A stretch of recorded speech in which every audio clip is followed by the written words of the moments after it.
Hey guys! So ayun, mayroon akong itatry na nagtitrend. Pero ayun, alam ko naman late na ako. Pero gusto ko itry kung maluluto nga ba talaga itong itlog dito sa kawali. Dahil nga sa init din ng araw, init ng panahon. Ayun, painitin natin yung kawali. Tapos, lalagyan natin ito mamaya. Okay, lagyan natin. Dito sa part na mainit.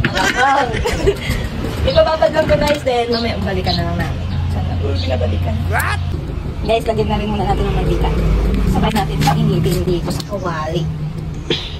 Yan, okay na yan. Tinindi na init oh. Guys, mainit na to. Lagyan na natin yung egg. Tingnan natin kung maluluto. Ay, baka di mag-shoot. Ay, baka kung saan na naman ito malaglag yung egg ko.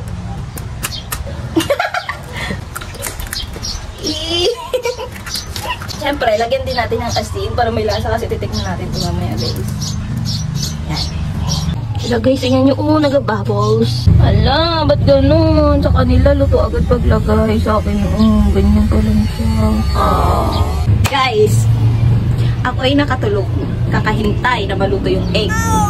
Tapos, kada lipat-lipat pa kami kanina, inabon namin yung araw. Saan yung araw, di namin lipat yung kawali. Tapos, ito na yung update sa itlog. Ito na guys. Charan! Wow! Pero legit, naluto naman siya guys. Kaso nga lang, di ko na ito titikman. Kasi baka sumakit yung chan ko. Kasi nga, ano yan eh, luto lang sa init ng araw. Tsaka guys, kinagatan ng daga. What?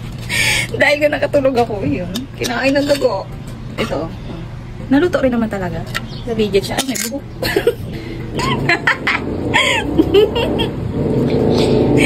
Alright. Yun lang guys for today's video. See you sa next vlog.